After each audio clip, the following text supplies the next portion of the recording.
늘었어? 네, 시작하겠습니다. 대승기실론 토요반 시작하겠습니다. 여러분, 이제 교재가 이거죠. 그래서 이거를 뭐 또 결석을 한 사람을 위해서 앞에서부터 이렇게 해달라고 하니까 잠깐 그러면은, 그러니까 결석한 사이에 진도로 그만큼 나간 거예요. 27%, 7페이지. 기신이란 무엇인가이죠. 27페이지에 보면 기신이란 무엇인가 줄짝 긋고요. 기신이라고 하는 것은 일으킬 기자, 믿을 신자란 뜻이에요. 그러니까 부처님의 깨달음을 내 것으로 믿느냐, 그죠? 그래서 신의 행증이라는 순서가 있다 이거죠. 줄짝 끄세요. 교재를 이제 보시고 위에 신해 행증, 이게 네 가지 순서로 절에 와서 기도하고 수양하고 진도 뺀다. 그럼 뭐냐면 신은 부처님을 믿음이라고 하는 거예요. 부처님을 믿고 부처님의 철학과 사상을 믿고 그 다음에 이제 자기가 실제로 신행을 하는 거예요. 그 다음에가 해예요. 이건 해자라고 하는 것은 이해할 해자죠. 그래서 부처님 공부 사상을 확실하게 이해하고 뜻을 안다는 거예요. 신은 믿을 신자고 두 번째는 이해할 해자예요. 그러고 마느냐 하면은 그렇지 않다는, 행을 해야 된다는 것이. 그 행이 뭐냐 하면 이제 신행생활을 정식으로 이론을 깨달았으니 이제 몸소 실천해야 되는데, 행이 어려운 것이 해가 안 돼서 행이 어려운 거예요. 그게 무슨 말이냐 하면은 오늘 아침에도 이제 어떤 신도와 얘기를 나눴는데, 자기는 불교대학 나왔다 이게. 근데 신과 행이 안 돼요. 왜 그러냐 하면은 이거는 한 귀로 듣고 흘려버렸어. 기도하는 법도 제대로 모르고 뭐 법학연 가르치는 데 간다 해도 이 신행이 안 되는 거예요. 자기 마음속에서 믿음과 수행이 인생의 중요한 걸로 마음의 한쪽에 자리 잡아야 되는데, 그냥 여기 앉았을 때만 잠깐 신이고 해야, 나가면은 이제 막 밥 먹고 살기 바빠. 그냥 언제 내가 부처님 얘기 들었지? 이러고 땡 치워버린다는 거예요. 그래서 수행 방법도 잘 모르고요. 기도 방법도 모르요. 그것을 믿는 것도 아니고 또 수행하는 것도 아니니까 이거 보고 뭐라 하냐. 사쿠라 신도라고. 엉터리 신도. 신의 행증이라 해서 증득을 해야 된다는 뜻이에요. 그래서 힘을 얻어야 된다는 거예요. 그래, 이제, 하는 말이, 어제도 사람 하나 만났는데, 부인이 40대 초반인데 자살했어. 그냥 남자가 넋이 나가갖고, 젊은 남자지, 물론. 정신이 하나도 없어요. 벌써 10일이 지났는데 정신을 못 차리고 있어. 이게 뭐냐면, 지응이 없어서 그렇다는 거예요, 지응. 다시 말하자면은, 또, 오늘 오신 분은 또 이제 남편이 일찌감치 돌아가셨다.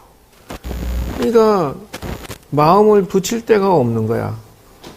근데 이게 지응이 없어서 그렇다는 거예요, 지응. 그게 무슨 말이냐 하면은, 양손에 떡을 쥐어야 된다. 사람은 본능적으로 뭔가를 손에 쥐어야 마음이 평화로워지는 거예요. 그게 무슨 말이냐 하면은, 돈을 쥐든지 가족을 쥐든지 쥐어야 이게 사람이 의지가 돼서 달리지 않는다.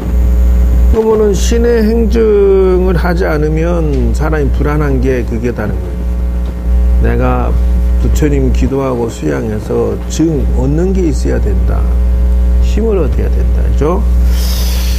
그래서 화엄경에서는 믿음의 도의 근원의 공덕이다 줄 쫙 긋고, 지도론에서도 불법은 대해는 믿음으로 시작한다. 아비달마, 대승 아비달마 집론에서도 역시 이 믿음이 나오죠. 그래서 기질론 3서에도 나오고, 그 한 장 넘겨서 28페이지에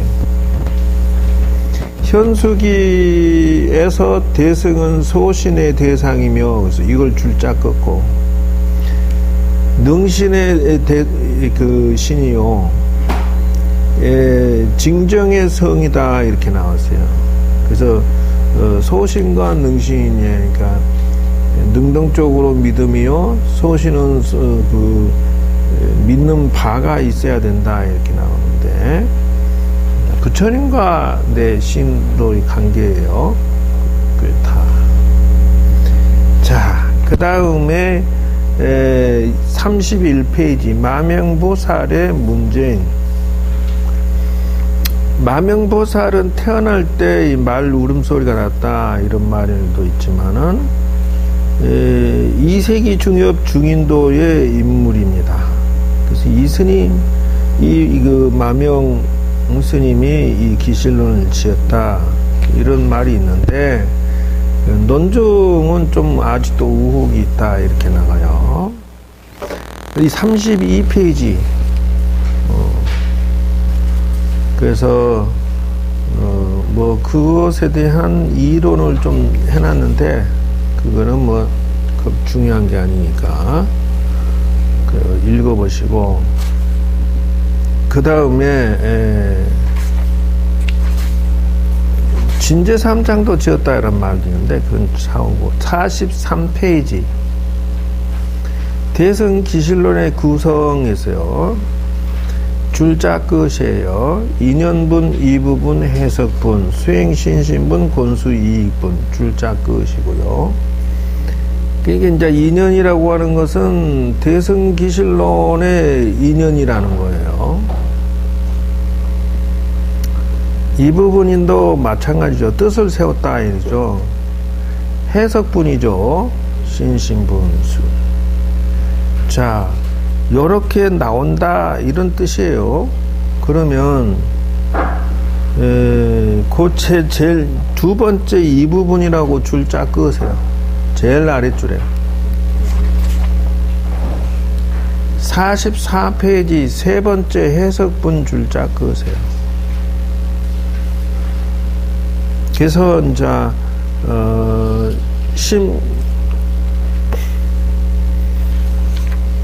그 부분에 대해서 보완 설명은 이제 차후에 할 텐데, 47페이지 네 번째 수행신신분 줄자 끄세요.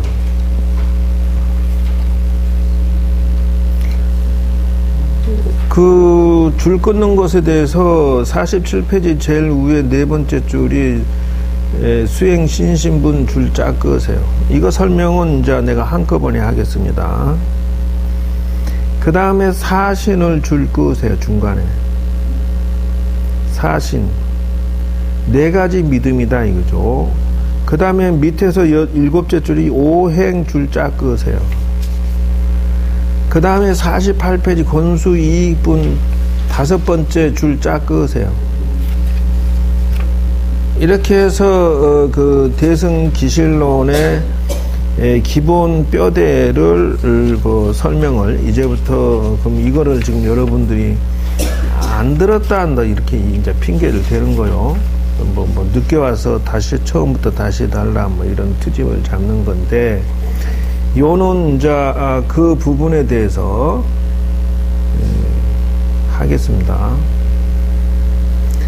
자, 2년분부터 설명을 하겠습니다. 지금 얘기했던 그 차트에서 2년분부터 시작하겠습니다. 처음 기실론 처음 2년분. 이제 이게 무슨 말이냐면은,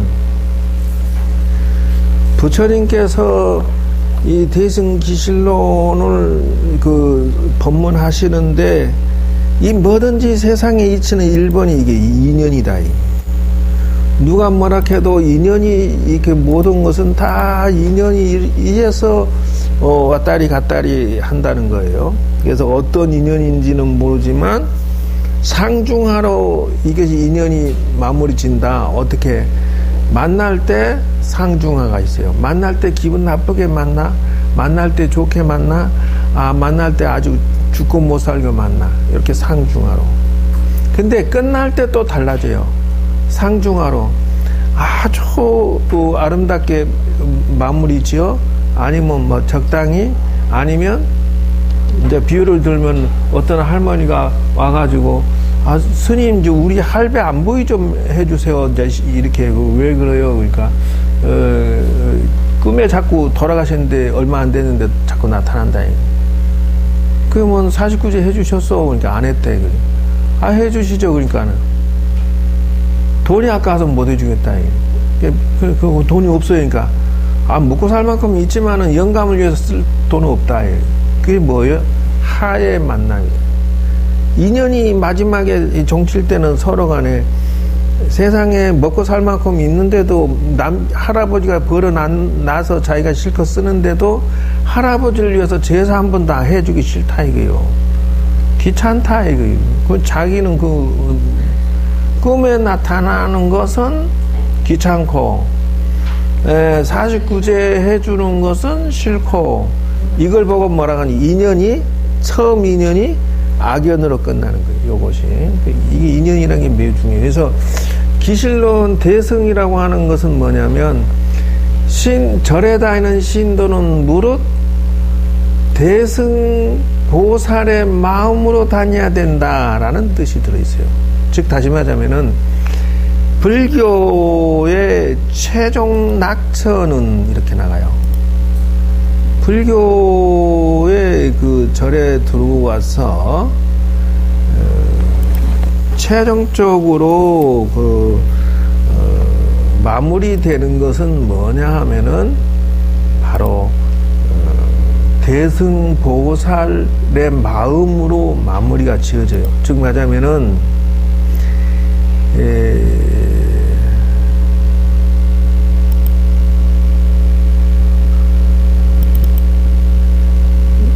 이게 더 안 열리지.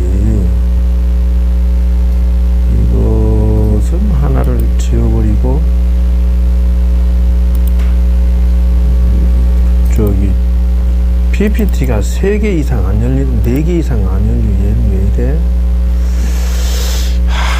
이가 속 무지색이네. 별교. 이것도 아까운데. 다시 얘기할게요. 자, 부처님 당시에 시작하는 것을 뭐라고 하냐면 근본불교 당시라고 그래요. 근본불교.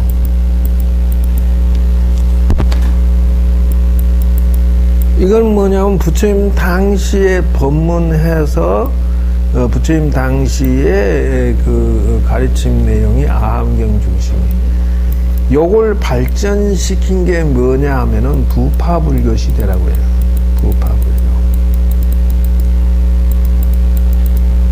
그러니까 인도 근본불교에서 인도불교를 모르면 안 되겠죠. 그런데 물론 요것도 시대 흐름이 근본불교 나기 전에는 뭐가 있었느냐? 그냥 브라만교가 있었다. 그 브라만교는 뭐냐? 그러면 요 위에서 유목민들이 쳐들어와 가지고 인더스 강하고 겐지사 강 부분에 얘네들이 정착하면서 무엇을 갖고 들어왔느냐면, 토착민들은 다신교를 믿고 있는데 이 브라만교라는 그 교를 가지고 들어온 사람들은 신본주의를 갖고 들어와요. 이게 신본주의라고 하는 것은 뭐냐 하면은 신이 최고다, 이런 근본주의, 신본주의. 그렇기 때문에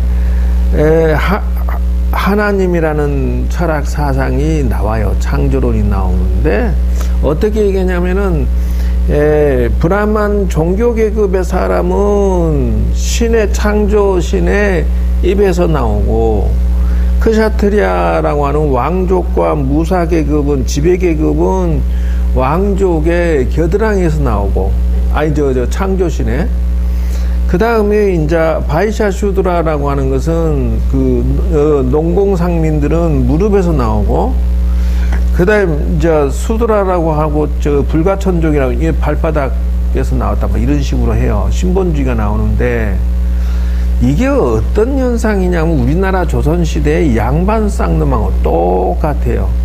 그러니까 종은 태어나도 종이야. 이러기를 자그마치 수천 년을 해왔어요. 그러니까 인도가 어떻게 되겠어요? 제발 이 종교 말고 다른 종교 없니? 이렇게 나오는 거예요. 왜냐하면 아무리 날고기고 똑똑해도 종은 종이니까 신분 상승이 안 돼요. 아무리 그래도 그런 게 다 있냐고. 근데 지금도 그게 있어요. 이 브라만이 발전해서 힌두교로 발전하죠. 힌두교로. 그래서 지금의 인도 종교는 힌두교예요. 전체적으로. 불교는 0.5%도 안 돼요. 인도 13억, 12억, 13억 되는데 불교 없어요. 그러면 이거를 개혁하고 혁신하게 해서 탄생한 것이 불교예요. 그게 뭐냐면 평등사상이에요. 평등사상이라는 것이 아주 그냥 창조가 돼버렸어요. 팔정도나 사성제라든지 이런 것들이 평등사상이 최초로 천명하고 나온 게 불교예요. 그래서 인도 전체가 불교로 통일을 해버려요. 그냥 불교 전체가 불교 믿는 신자로 바뀌어버려요. 근데 이제 이게 발전해서 돌아가신 다음에는 부파불교로 발전해요. 뭐냐면요, 경전에 논술이, 즉 말하자면 논문이 쏟아져 나온 시기다, 이렇게 설명해요. 다시 말하자면은 부처님의 법문을 가지고 아주 다양한 시선으로 그거를 연구해서 발전시키는 시기가 부파. 그래서 18부파가 시기입니다. 서로 자기들의 번역이 최상이다, 이렇게 강조하고 주장하는 시기가 부파불교다, 이죠. 요 시기를 지나고 나면 뭐냐면,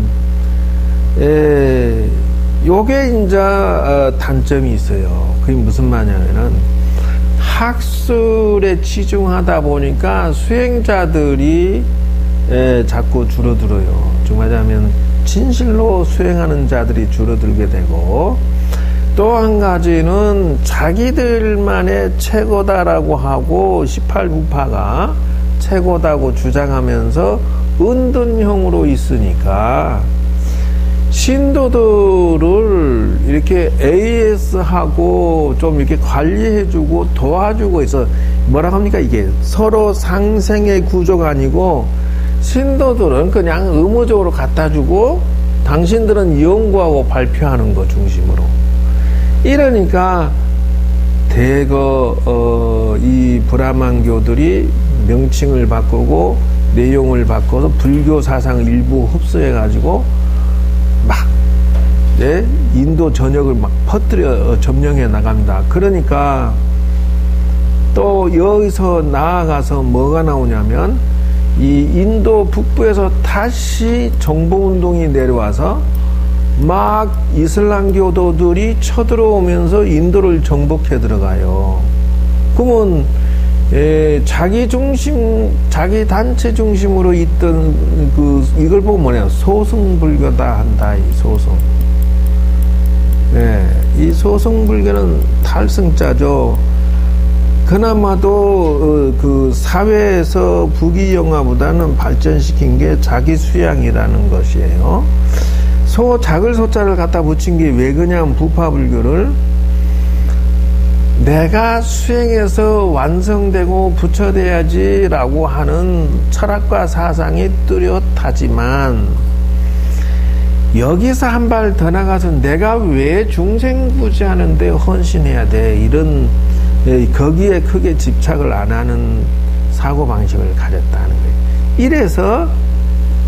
이래서 민중을 돌보지 않았다라고 하는 거예요. 근데 이슬람교들이 쳐들어오는데 아니 불교 신자들을 다 점령하고 빼들고 불지르고 막 이러는데 스님들은 나몰라라게 이유가 뭐냐 그러면은 내가 전쟁을 치러서 저놈들을 죽이고 어쩌고 하면은 인과법칙이잖아. 내가 죽였으니 쟤 또 나 복수한다고 죽이고 내가 또 쟤 죽이고 이거 주고주고니 받거니 하는 거 싫다요. 쳐들어와서 다 그냥 점령하고 불상 깨 부숴버리고 학교 때려 부숴버리고 책 다 불질러버리고 그래서 인도의 불교의 흔적이 요때 부서집니다. 어마어마 한 군데에서 불교대학이 3,000명에서 1만 명이 사는데 싹 쓸어버려요. 싹 쓸어버려요. 특히 이슬람교 특징이 뭐냐면요. 이 사람들은 타종교는 싹 쓸어버리는 거예요. 바미안 대불도 폭파해버리잖아요. 그 엄청난 이 정신 나간 사람들이 이거는. 이래서 이 역사적인 대사건이 일어나서 불교가 완전히 그냥 쓸어버립니다. 500명의 아라한들이 이슬람교 믿는 사람들이 이 전쟁 칼 들고 쳐들어와갖고 뭐라고 하냐면 코라를 믿을래 죽을래 이래요. 그런데 그분들이 신통력이 자유자재이기 때문에 맘만 먹으면 쓸어다 그냥 신통력이니까 쓸어다 그냥 확 죽여버릴 수도 있고 마음대로 할 수 있는데도 대답도 안 해. 그냥 산맥 속에 들어가 버려. 톡 잘라버려. 톡 이렇게. 상대를 안 했는데 그냥 죽어버린 거야. 이때의 불교가 인도에서 치명타를 먹습니다. 그러니까 지금의 한국 불교도 치명타를 먹고 있는 중이에요. 이 왜 그러냐 하면은 기독교, 천주교 이쪽 계통이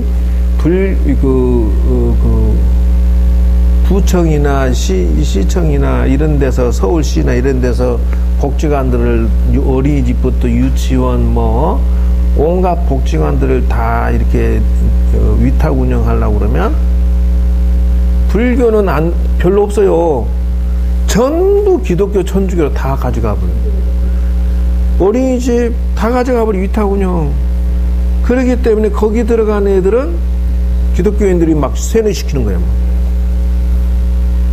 그래 이제 인제서야 불교가 300만 명이 떨어졌다 이렇게 이제 기독교인들이 이제 떨어졌어요. 이제는 요즘 어린애들 다 거의 다 젊은 친구들은 교회에 다 간다고. 그래서 이게 뭔가 하고 이 불교 공부하는 사람들이 쇼크를 먹습니다. 거기에 있는 모든 인도의 불교 신자들과 스님들이 전부 이건 잘못된 이 불교 해석 잘못한 거야 라고 하면서 깨고 나온 게 뭐냐면 대승이야. 이건 뭐가 잘못된 거야. 부처님 철학은 절대로 소승이 아니야 라고 해서 대승불교 운동이 일어나가지고 그 말이죠. 부파불교 다음에 나온 것이 대승불교예요. 그래서 대승불교도 상, 중, 하로 나옵니다. 그래서 이제 상중기에서 하기로 넘어가면서 밀교가 나와요. 즉 말하면은 이제 그 인도의 바닥에 깔려 있는 주술 문화를 흡수를 합니다. 왜? 그러니까 민중이 필요로 하는 것이라면은 이거는 우리가 해야 된다 해서 초기 불교에서 주술이나 진언이나 다란이 이런 게 발달이 돼 있지 않습니다. 천수경 보면 신매정후 대다라에 나오잖아요. 요게 대승불교 중하기에 나온 것이다 이렇게 말하는 거예요.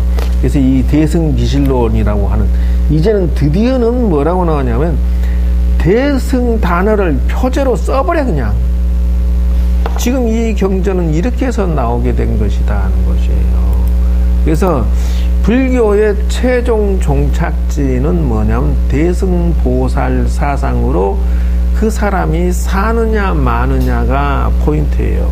그래서 그 신도들이 절에 다닐 때, 나 탐순도 배워봤고 기도도 배워봤고, 그런데 살아가는 것이 보면은 대승의 마음이 한 손톱만도 없어. 뭐냐, 소승의 마음으로 살고 있어. 뭐예요? 나만 조차, 나만, 내 가족만, 나만, 이렇게 나만 하고 다니는 불교 신자들이 돼 있는 상태가 된 것이, 이게 과거에 잘못된 소승불교가 그대로 지금 깔려있는 거예요. 이걸 보고 사쿠라 신도라고 해요. 불교 공부도 많이 했고, 선방도 갔고, 뭐 다 했는데, 자기만 도 닦고 있거나, 아는 체하고 돌아다닐 뿐이지, 전혀 대승보살 사상을 하지 않는다. 요게 불교 신자의 맹점인데, 이게 대승기실론이 그걸 아주 그냥 칼날같이 탁 내놓고 있는 거예요. 대승의 믿음을 일으키지 않으면 신자가 아니다. 이거는 소승이니까 사입이 신도다, 이렇게 지금 여기서 말하고 있는 것이다. 이 사건이 큰 거예요. 그래서 처음 인연부터 이렇게 나가요. 처음 인연부터 대승으로 나가라. 대승, 즉 말하자면은 비유를 들면 부처님과 서가모니 불의 차이점처럼 접근해라. 어떻게?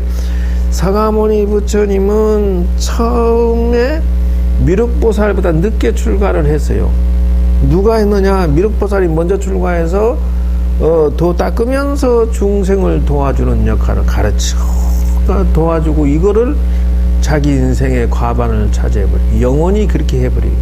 그래서 서가모니 부처님 만나니까 이거 수행이 좋습니다 하고 권장해가지고, 서가모니 부처님이 이걸 해보니까 너무 좋거든. 그래서 당신은 미륵보살처럼 보살행을 안 하고 용맹정진해갖고 도를 확 깨쳐버렸어. 그리고 그냥 착한 일도 적당히 500생밖에 안 했어. 그러기 때문에 복과 덕이 밀리기 때문에 이렇게 나가요. 그래서 지금 예를 들어서 서가모니 부처님이 지금 시대에 태어나? 아니, 3000년 전에 인도 얼마나 더웁습니까? 거기에다가요 45년간 말 그대로 길거리에서 맨발로 사막에 걸어 다녀 보세요. 평지를 하루 이틀 아니고 수십 년을 걸어 다니면서 포교하고. 그래서 당신의 마음은 부처의 세계에 사시기 때문에 조금도 어려움이 없겠지만, 옆에서 바라보니 중생의 마음으로 보니 너무 고생 많이 하셨다. 그럼 뭐 때문에? 바로 처음 인연에서 보살 사상을 안 가져가서 그랬다라는 거예요. 도는 최상의 도를 갖췄지만 신통력까지, 그러나 현실은 아주 낙후한 3000년 전 같으면 진짜 농경지도 뭐예요 이거? 서로 쟁취하는 정도 수준이니까 얼마나 사는 게 고단합니까? 그런 원시적인 인생에 태어나셔가지고 씨앗을 탁 뿌리고 돌아가셨지만은 고생은 진땅나게 했다. 그것이 뭐냐? 대승보살의 공덕을 덜 지어서 당신이 부처의 세계를 이룬 세계가 험난한 세계에 고생하셨다. 이런. 그럼 미륵보살은 뭐냐면 미륵용화 세계에 태어나셔가지고 딱 3번만 법문하면 땡치는 세계에 당신이 나오신다는 거예요. 그게 무슨 말이냐면 미륵하생에 태어나시면은 이미 이 중생들이 다 도를 갖다가 8, 90%다 이룬 상태가 돼가지고 수십억, 수백억의 모든 사람들이 이미 경지에 올라와 있는 거예요. 그러니까 당신이 세 번만 법문하면 그냥 다 깨쳐버려, 그냥.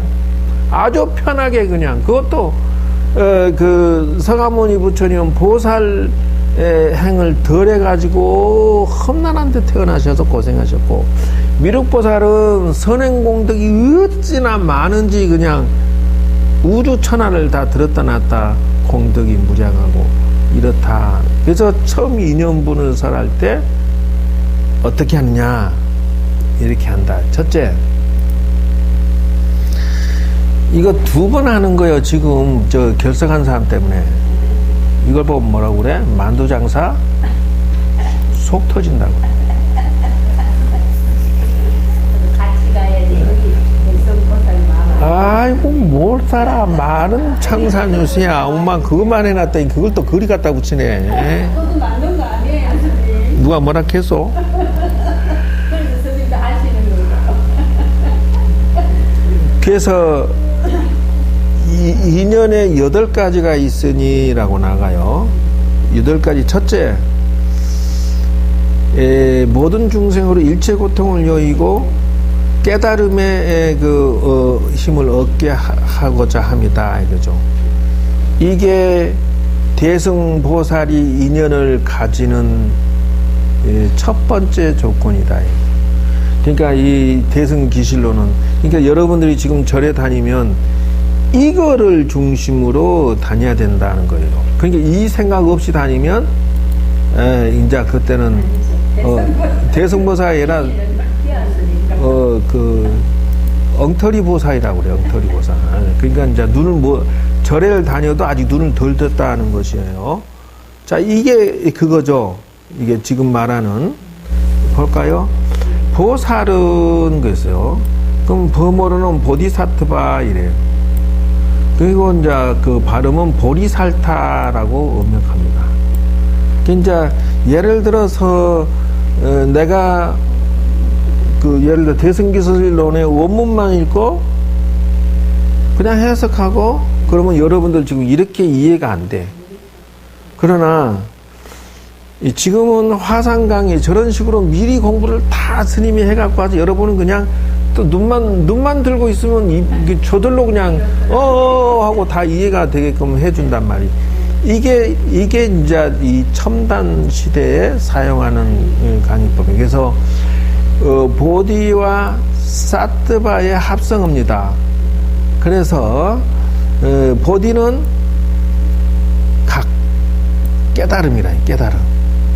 그러니까 보살은 보디라고 하는 깨달음을 추구해야 되고 이렇게 나가요. 즉 말하자면은 부처가 되고자 자기가 확신이 서고 그래서 수행을 멈추지 않는다. 매일 1시간이든 2시간, 3시간이든 꾸준하게 영원토록 자기 수행하는 걸 멈추지 않는 게 보살이다. 이것이 첫 번째.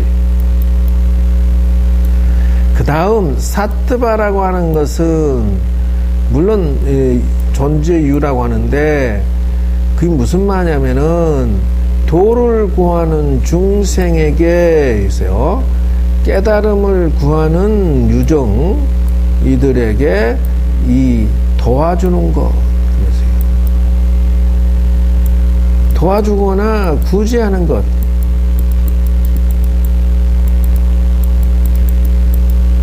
이것이 이 보살의 정의입니다. 보살의 뜻입니다. 그러니까 여러분들은 보살 뭐 이렇게 얘기하잖아요. 그러면 내가 빙긋이 웃고 말아. 왜 그러냐 하면은 지금 여러분 요 내용하고 연결시켜봐요.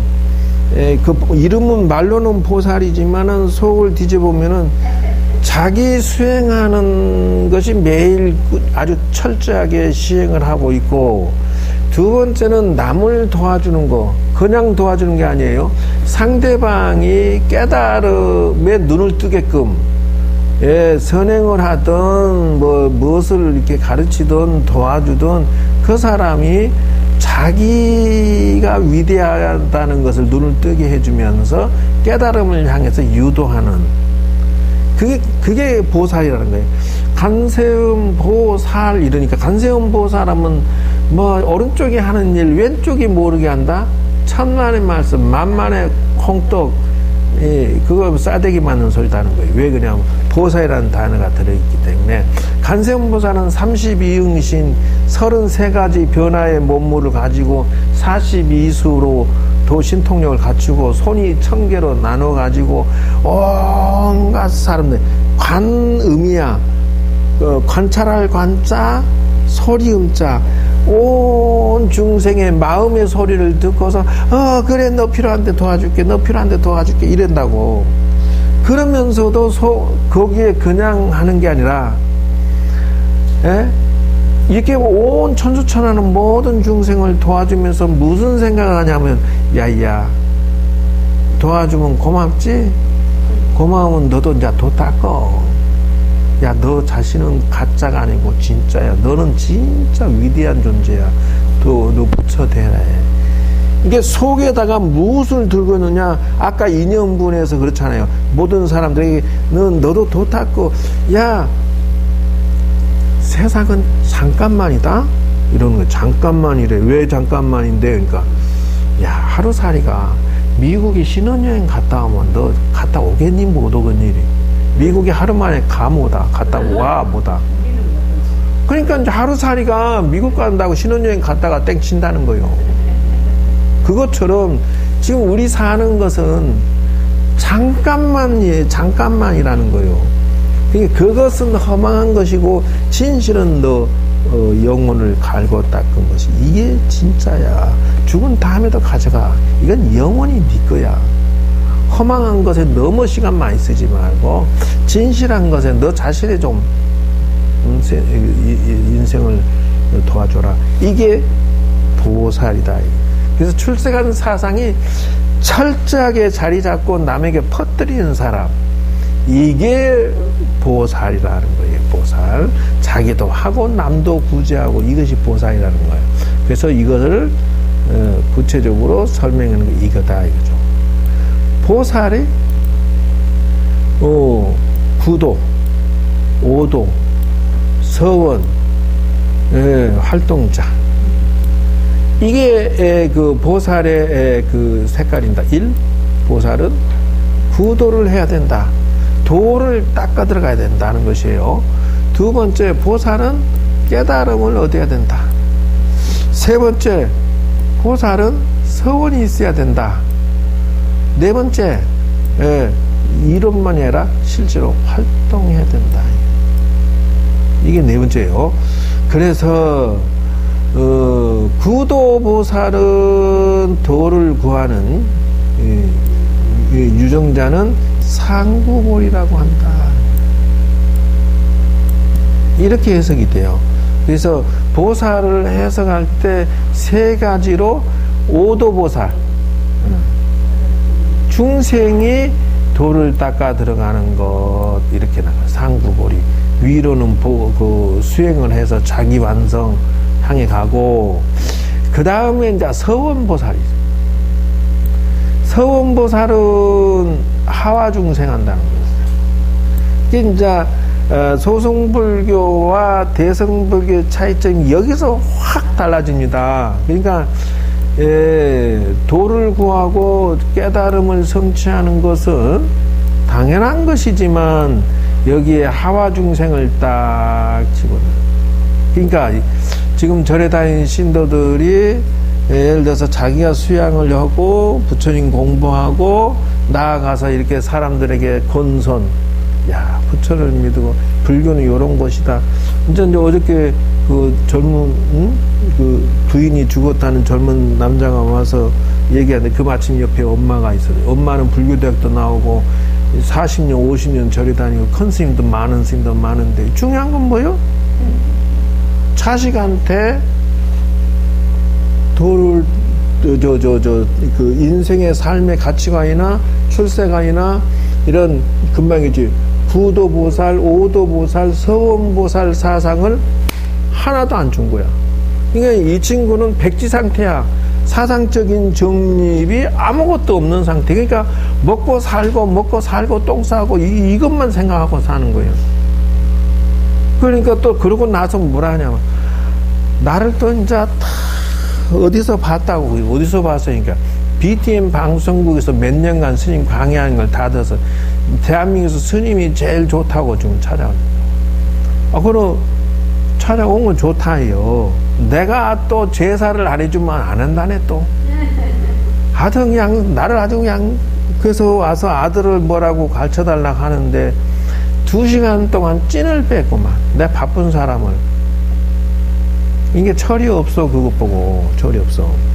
그러니까 왜 그냥 수십 년 다닌 사람이 출세한 사상을 자식에게 전수해 주지 않고 기도해서 운명을 바꾸거나 부처님 법으로 해서 인생철하고서 운명을 바꾸거나 또 그 수행 사상을 자식에게 물려주지 않은 그래 놓고 뭐라냐 보살 자기 무슨 보살 이런 호칭을 붙일 수 있겠느냐 하는 거예요. 붙일 수 있어 없어? 거기에다가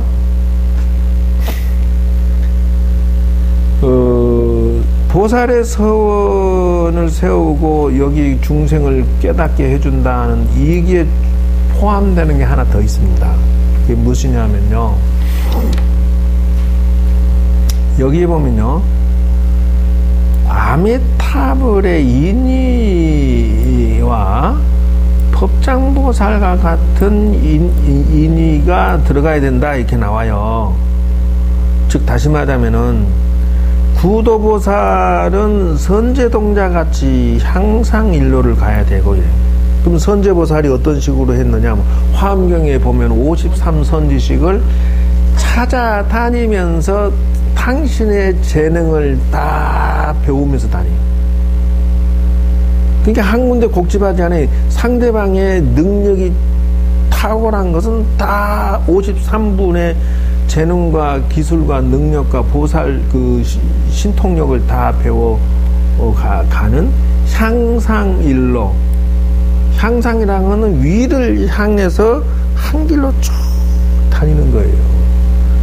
첫째가 구도보살은 그런 특징을 가지고 있어야 되고, 그러니까 공부를 제대로 배우려고 해야지. 공부를 한때 배웠어요. 그렇기 때문에 요런 생각 없이 대승기실론 접근해버리면 이제 이게 완전히 180도로 가버리는 거예요. 두 번째, 열애의 활동자로서 그래서요. 현실세계에 열애의 활동을 해야 된다. 그러니까 그걸 보고 뭐냐. 행불사상이라는 게 여기서 나와요. 즉 다시 말하면은 부처의 인생을 살아라는 거예요. 그게 무슨 말이냐면은 여러분은 지금 가정의 인생을 살고 있는 거예요. 가정의 인생. 그러니까 뭐예요?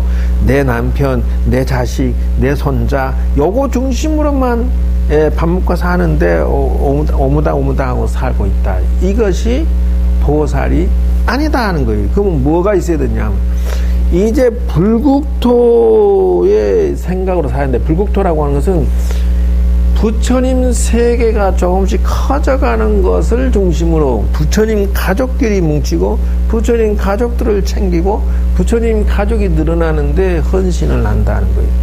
옛날에는 가족 중심인데 지금은 불국토 중심으로 바뀌는 거, 활동하는 거. 이것이 두 번째다는 것이. 세 번째, 인의의 보살이라고 했으니 세 번째는 뭐냐면 아미타불의 원인을 세워주고 이라고 해놨거든. 지장보살의 이 근을 심어준다. 이건 무슨 말이냐면요. 보살은 내 가족만 챙기는 게 아니라 부처님의 출세관 수행하고자 하는 사람은 다 부처님 가족으로 생각해, 내 가족으로 생각해서 조금씩. 그러니까 이 옛날에 보살님들이 절에 가서 자원봉사하면은 그냥 순수한 무슨 자원봉사다 이럴지 모르지만 지금 이 기실론 사상을 흡수하고 나면 어떻게 나냐면은 저 신도도 자기 수행해서 부처되게 만들어야지. 저 신도도 조금씩 업그레이드를 더 시키려고 그래. 왜? 자기가 도가 좀 높아져 오니까 상대가 보이기 시작한단 말이요. 기도하는 법도 이렇게 하면 잘 돼. 뭐 이렇게 도와줘요. 내줘야죠. 옛날에는 순수하게 했다 그러면은 복을 짓기 위해서 했다. 지금은 무엇을 위하냐면 도를 깨치게 하기 위해서 상대방을 가르친다는 거예요. 포교는 색깔이 달라요. 근데 플러스 알파가 있다. 이게 무엇이냐면 여기에 있는 거야. 이 지금 아미타불이라는 사건이 이게 어떻게 이게 있을 수 있냐는 거예요. 이게 무슨 말이냐면요. 인생이 풀어주는 구조가 뭐냐면 뿌리는 뭐? 뿌리는 나무에 비교하면 뿌리는 그렇습니다. 뿌리는 조상이요. 나무 기둥은 뭐? 부모. 기둥은 부모고 가지와 잎사귀는 부부, 열매는 그래 저렇게. 그러면 한 세트 아니에요. 그러니까 보살 사상은 한 세트를 챙겨라고 말하고 있는 것을 알 수가 있어요. 이게 무슨 말이냐면 너 조상 아미타불 극락세계에 갈 수 있도록 인을 심어줘라는 뜻이에요. 그렇기 때문에 그 보살이 와서는 어렸을 때 내 아들의 동생이 죽었다든가 그랬어요. 그러니까 그거를 제대로 안 챙겨준 거야. 그게 지금도 따라다니고 있어. 내가 영이 느껴지더라 이 말이요. 그러니까 며느리가 또 자살해버렸어. 그러니까 이게 연결이 되고 있는 것을 그 보살은 모르고 있더라는 거예요.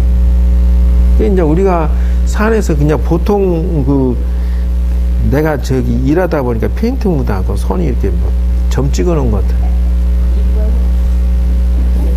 같아. 손은 본래 이쁜 손이요, 내가. 왜냐하면 우락부락 안 해, 손이. 매듭이 아직도 폭폭 들어가. 나 어렸을 때 되게 이뻤다는데.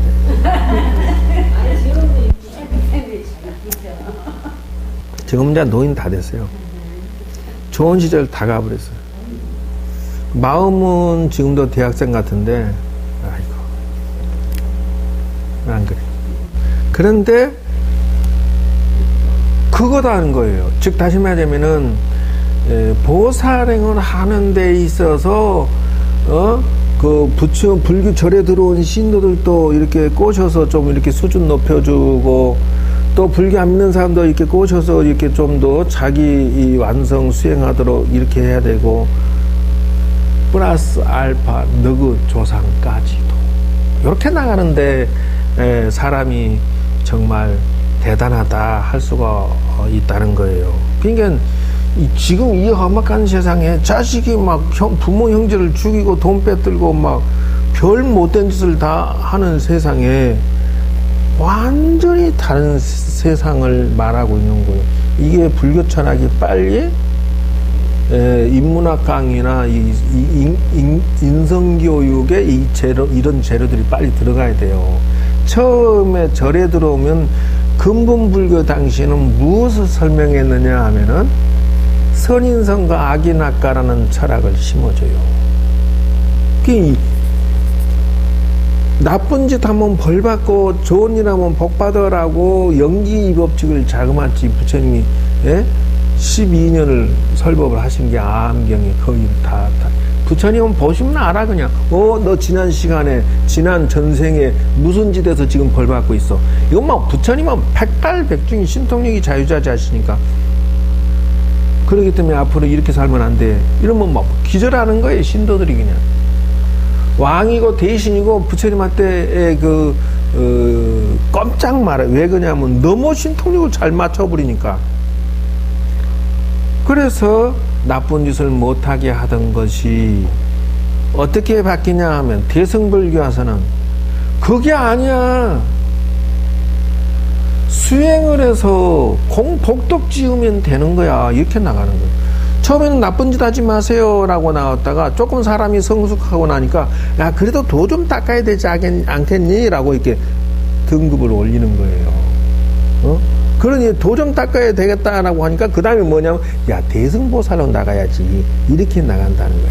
이게 불교의 진화론적인 불교 철학인 것을 알 수가 있다. 그래서 불교의 꽃은 대승 불교 사상으로 사는 것이 불교의 꽃이야. 피크다, 최고의 아름다운 모습이다라고 보는 거예요. 그러니까 인생이 풀어지는 게 막 한눈에 쫙 들어와요. 그게 이제 첫 번째예요.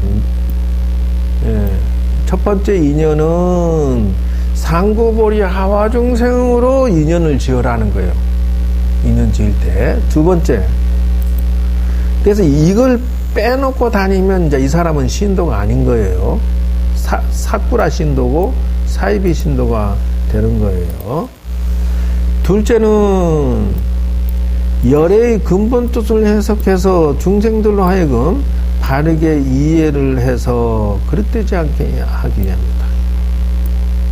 이 대승기실론을 보살이 돼가지고 사람들한테 퍼뜨릴 때 내가 공부를 잘 해가지고 근본 뜻을 잘 해석을 해서 잘 가르쳐야 된다. 그래서 여러분이 지금부터 인연 지어 나가는 거, 내 남편도, 내 자식도, 내 주변의 친지들도 모든 사람들을 어떻게 해야 되느냐? 두 번째 인연으로 지어 나가야 된다. 첫 번째는 깨달음을 향해서 가야 된다라고 살살 꼬사야 되고 가르쳐야 되지만, 두 번째는 뭐냐면 이 부처님 공부를 지금 잘 배워서 이렇게 가르치면서 살아야 된다는 거예요. 너도 수행해. 그리고 이거 대승 기질론으로 살지 않으면 사이비 사쿠라 신도가 된대. 사이비 신도가 된대. 뭐 이렇게 한다는 거예요. 세 번째 보살은 인연을 지을 때 반드시 앞에다 그걸 집어넣어야 돼요. 왜냐하면 인연분이기 때문에. 성근이 성숙한 중생들로 하여금 마하연법을 감당하도록 하기 위함이다. 그래서 신심에서 물러나지 않게 한다. 이제 이게요, 제법 절에 다니고 제법 기도도 하고 수십 년 공부도 하고 했는데요, 마하연법, 이건 이제 마하연법이라고 하는 것은 대승법이야. 그냥 가로치고 대승법에. 그래서 대승법을 그들에게 가르쳐서 물러나지 않게 해야 돼요. 이게 무슨 말이냐면, 절에 좀 다녔던 신도도 사업이 왕창 망하면 그냥 절하고 한동안 멀어져 버리고, 또 뭐 가족이 뭔 사건 나면 또 불교하고 멀어져 버리고, 뭔 자기가 바쁘고 뭔 사건 나면 또 불교가 멀어지고, 뭐 이래. 신심이 자꾸 흔들린다. 자기 살기 바빠서. 그래서 절에 좀 다녀서 말이죠, 제법 된 사람들은 대승으로 눈을 뜨게 해야 된다. 그래서 이게 세 번째 인연 짓는 방법이다 이거죠. 보살은 이렇게 인연 지어야 된다. 네 번째, 그래서 저런 생각 없이 절에 다니는 사람을 뭐라고 그래? 사쿠라 신도이, 사쿠라, 엉터리 신도이, 그냥 구경꾼 신도야. 그냥 볼 것도 없어. 주변을 딱 둘러봐.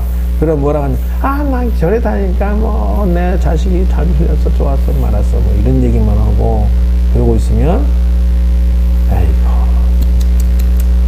사이비 보살이구나, 엉터리 보살이구나, 이렇게 한다는. 근데 이제 좀 수준 높은 보살도 보살 선방도 하고 내가 선도 좀 했어요. 그러면 서성불교 보살이구나, 이렇게 해야 되고, 내가 수행도 하고 남들에게 출생한 사상을 퍼뜨리고 있는 중이다. 그러면 여기 안에 들어갔네, 이렇게 들어갔네. 인연을 몽땅, 인연을 짓고 사는 몽땅 다 출생 안으로 인연 지어 가도록 이렇게 살아야 된다. 중체가 그래야 된다는 것이에요. 네 번째는 성근이 미세한 중생들로 하여금 신심을 닫고 익히게 하기 위함이다.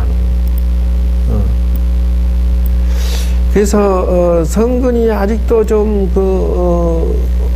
절에 좀 잘 인연이 덜 닿은 사람들은 뭐요? 신심을 닦고 익히게 도와주는 이 위해서 인연을 짓는다는 거예요. 보살은 그냥 인연 짓는 게 아니에요. 다섯째, 이왕이면 다홍침하다고. 이왕이면 다홍침하다고. 다섯째는 방편을 보여서 악업의 장애를 소멸하고 어리석음과 교만을 멀리 여기게 하기 위해서다. 그래서 다섯 번째는 뭐냐면요, 자기가 재능 기부를 하는 거예요. 중간자면은 이발사는 이발사 자원봉사 하면서 서서히 상대방들이 그 힘들어 머리가 길어서 골치 아픈 것을 해결해 주면서 이렇게 그 사람들이 어리석음과 교만에서 멀리하고 출세간 사상으로 살 수 있도록 살살살살 유도해서 출세간 인생으로 키워 올려야 되고, 이렇게 출세간은 뭐냐면 수행 인생이라는 수행 인생. 그래서 기독교 천주교인들은 수포자죠. 수행을 포기한 자들. 그거는 참선이라는 단어가 없으니까 수포자들.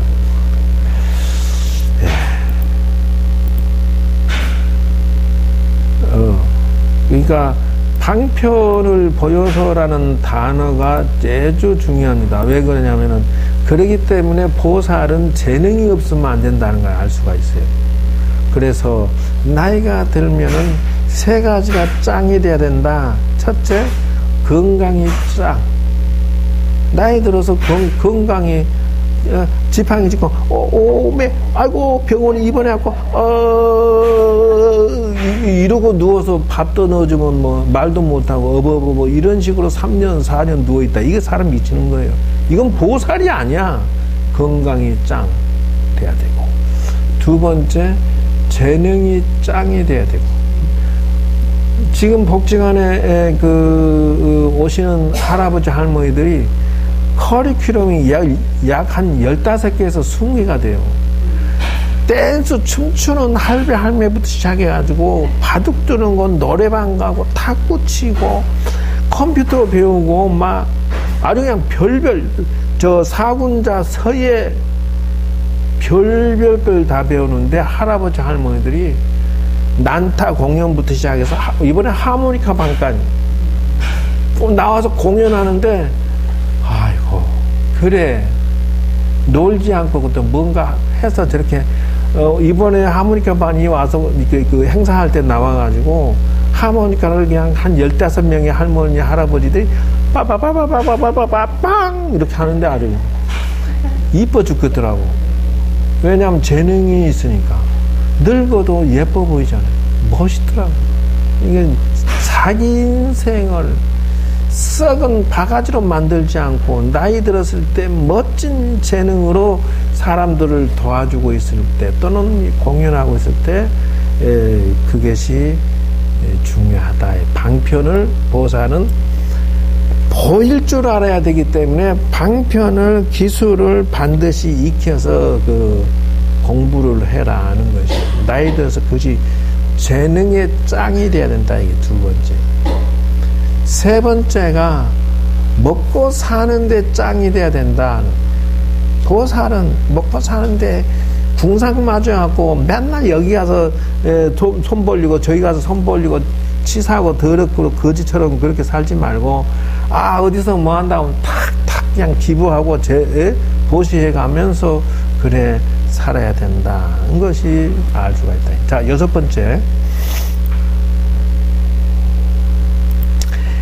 번째는 지관 수습함을 보여야 되고, 지관이라고 하는 것은 뭐냐면은 선정삼매와 관찰삼매를 수행을 한다는 것이 이빠사나의 지관이라고 하는 것은.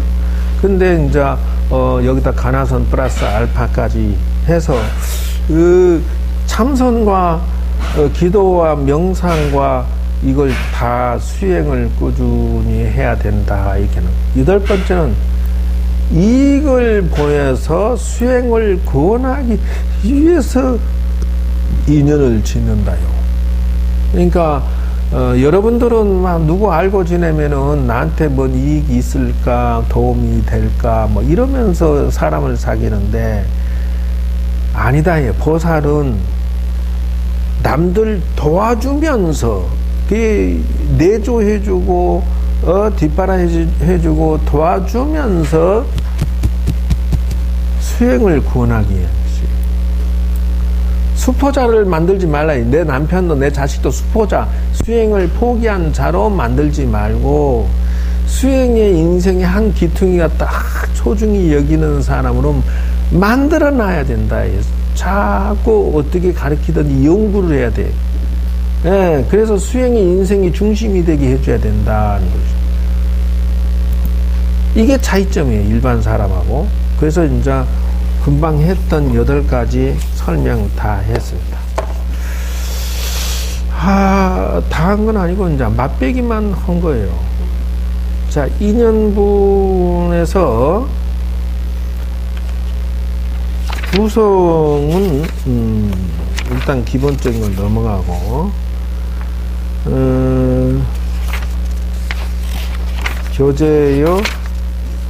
나머지 거는 요거 뭐 그 기본 뼈대 설명이고요. 여러분이 읽어보시고요.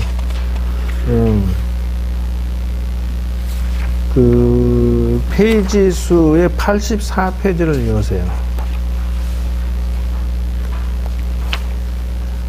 첫째, 일반적 8가지 이유죠. 첫째, 일반적인 것은 잘되게 하기 위해서. 두 번째, 그 부처인 가르침 과제 규명. 셋째, 성근성숙, 줄자 끝 수행 읽지 않은 자. 요거 쭉 지금까지 했어요. 8가지 설명 끝났고, 그래서 64페이지는 줄만 1, 2, 3, 4에다 줄 끄시고 넘어가시면 되겠어요. 66페이지. 자, 66페이지에 보면 첫째, 둘째, 셋째를 보세요. 그래서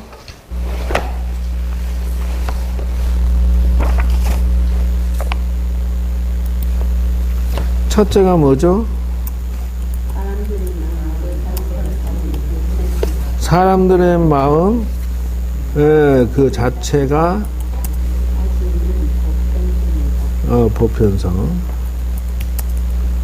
두 번째가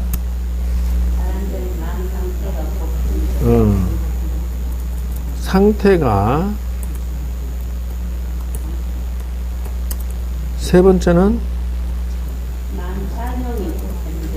작용이죠.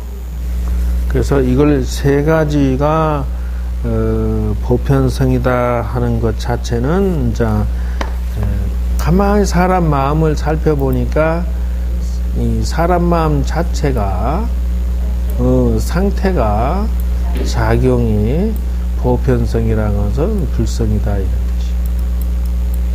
그러니까 부처의 마음이 작용하지 않은 것이 없다는 뜻이에요. 그러니까 그렇게 생각하고 접근해야 된다. 다음으로 넘어가서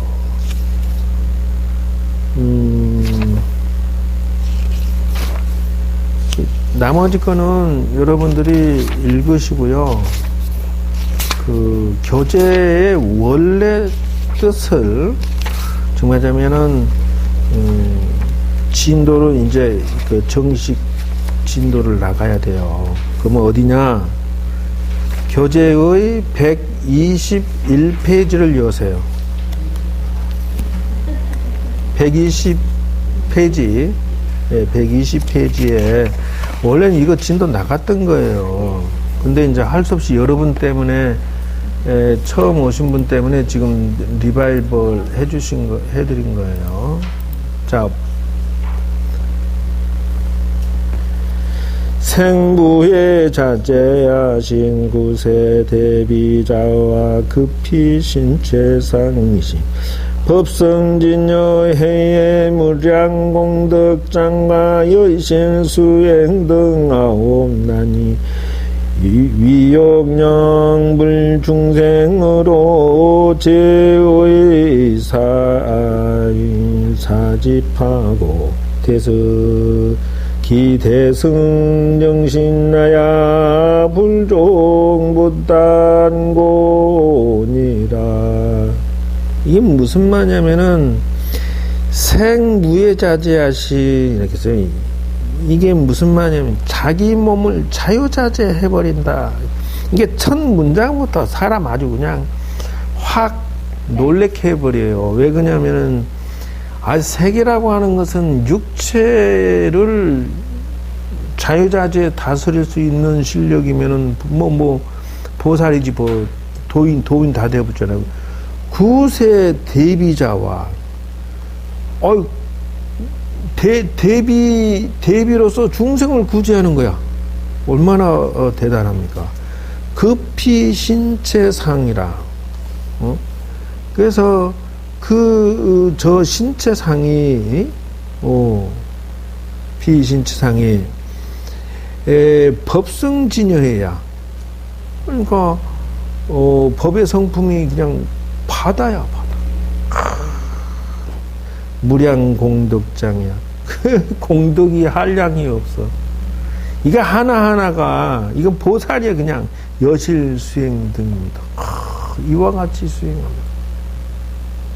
그러니까 이제 우리가 가야 할 방향을 막 제시해줬다 이렇게 설명할 수밖에 없는 게, 이런 마음으로 대승을 일으켜서 중생을 구제한대요. 예? 위욕령 중생으로 하여금 죄의 사집하고 사사로움을 버리고 의심과 사사로움을 버리게 하기 위해서 이런 무량한 공덕을 지닌데, 그러니까 여러분들은 사실상은 도를 닦으면 생무예 자제여 구세 대비자. 그러니까 이 보살 사상은 이게 바뀌었어요. 사실은 그게 무슨 말이냐면요,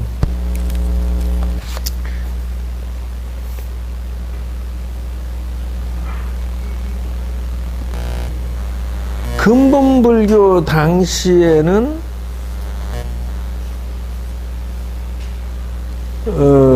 근본불교 당시에는 이런 표현이 아닙니다. 다시 말하자면 부처님 당시에는 도를 닦고 부파불교 당시까지는 도를 닦아서 부처돼야지 않은 나만 해야지라는 생각으로 나갔던 것이 이렇게 바뀌어버려요. 어떻게 바뀌냐면은 생무예 자제하 구세 대비자 이렇게 나와요. 봐라 이거예요. 벌써 다르잖아요. 그게 무슨 말이냐면은 중생 구제를 하고 거기에 있는 실력은 무예 자제하고 이래버린다는 거예요. 이게 차이점이야. 이게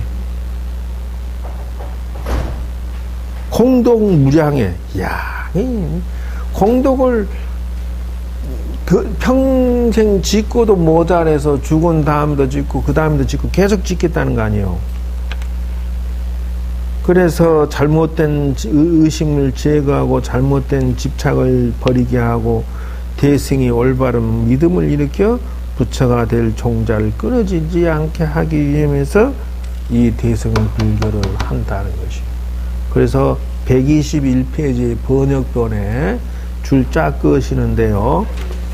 온 시방 세계 최상의 수승업으로 1번 번호를 거기다 매겨야 돼. 수승한 업을 내가 닦아야 되는 완전한 지혜를 갖추시고 2번 수승한 업이라고 하는 것은 대승의 수행을 하는 거요.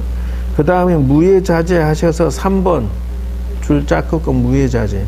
그러니까 내가 이제 무예자제가 돼야 돼. 세상을 구제할 수 있는. 그래서 이게 4번 줄짜 끄고 세상을 구제해야 돼. 대비자와 이게는 뭐야, 착한 마음이죠. 예, 중생 구제하는 마음. 그 몸의 최상이 바다와 같은 법성진 무량한 공덕장 6번 무량한 공덕장 법성진 무량한 그러니까 무량한 공덕장을 갖춰야 돼. 여실히 수행하는 이들에게 7번. 이게 이 주변에 도반이 전부 이런 사람이 모여 있어야 돼.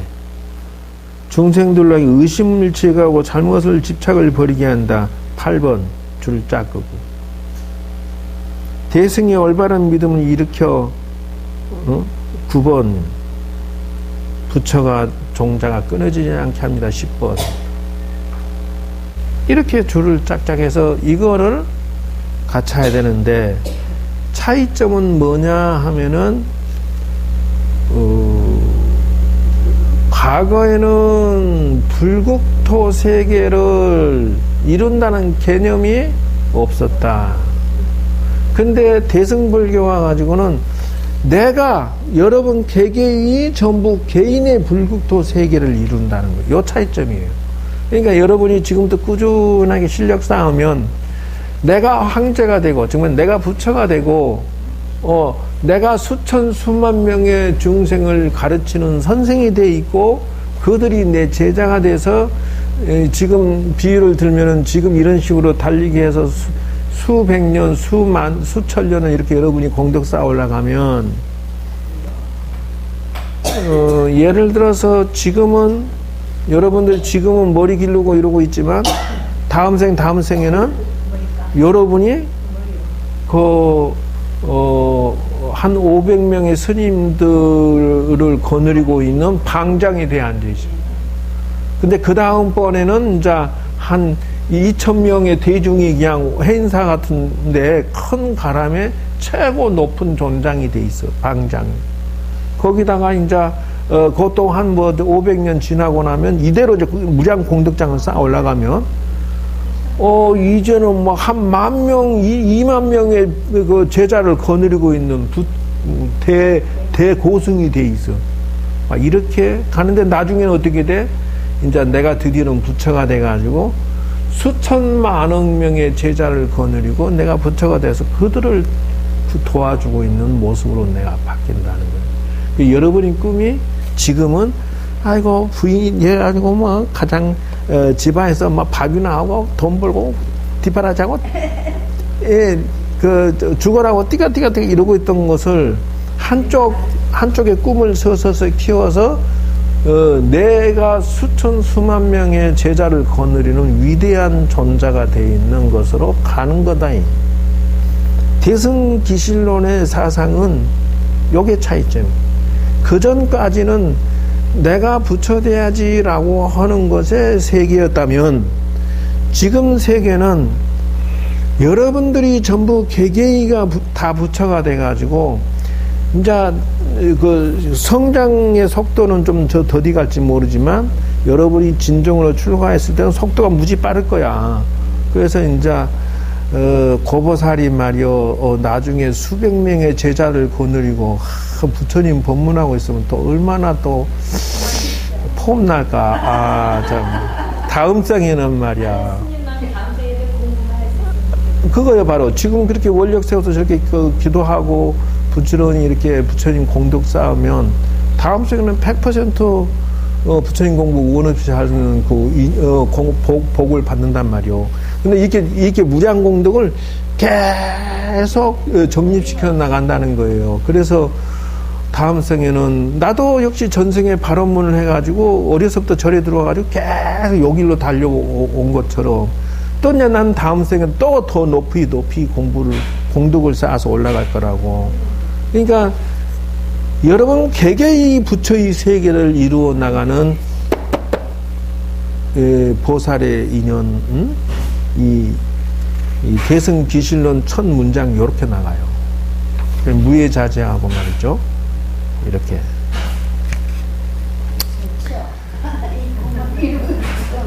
기실론이 매우 딱딱하고 매우 어려운 거예요. 근데 그게 아니라 이제 나는 불교 역사를 다 깨버리기 때문에 경전을 모두 다 그 법화경에서 강조하는 것은 너는 부처가 될 수 있어.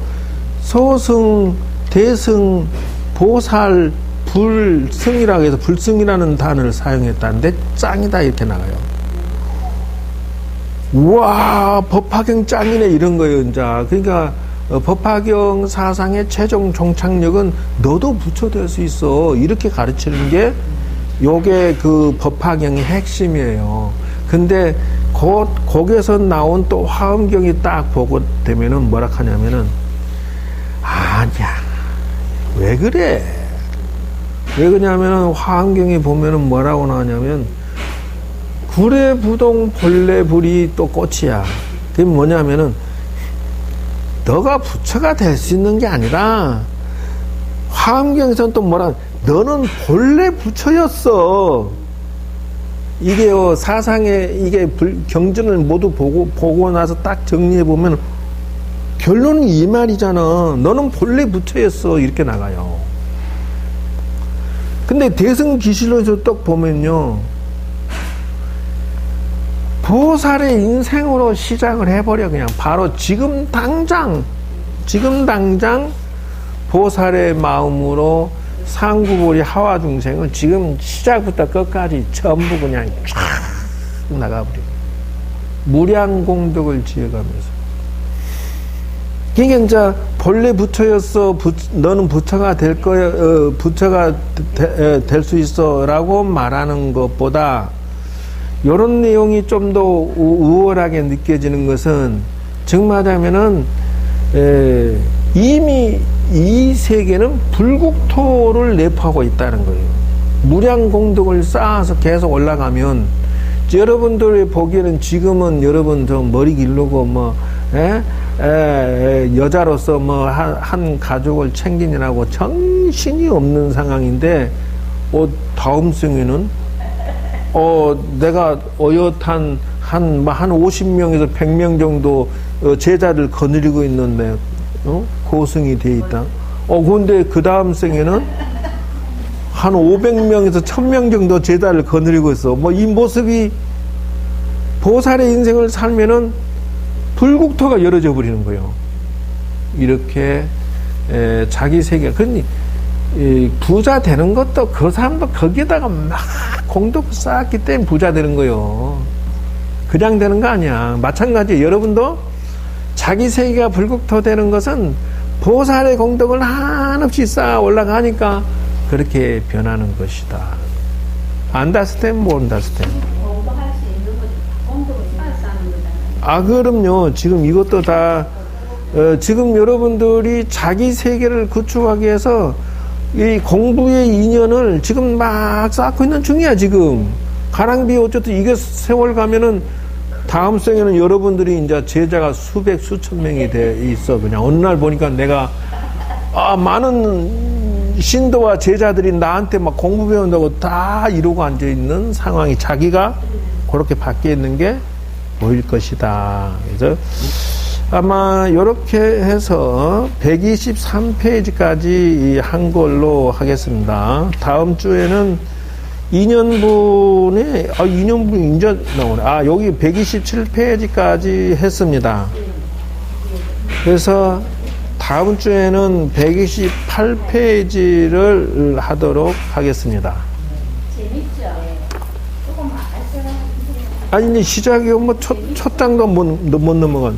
어쨌든, 기실론의 내용을 하나씩 둘씩,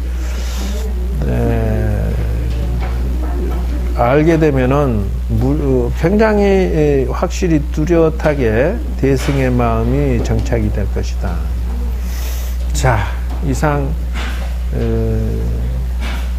지금 여러분이 이 절에 들어오니까 어제 다르고 오늘 다르고, 여기 이렇게 널찍한 게 얼마나 좋아. 정진보살이 이거 많이 도와줬어. 이거 바닥 붙이는 거. 타일. 장판 타일. 사무장 둘이 같이 여기서 끝에 요만큼 늘어난 거 10평 정도를 같이 붙여서 쭉. 마침 시간 있어. 여러분 공부하는데 공덕 쌓았어. 그렇게 조금씩 저렇게 하다가 이제 어느 날 자기 세상이 열어져 이제. 그렇게 하시고 여러분 모두 다 성불하십시오. 자, 이상 마치겠습니다.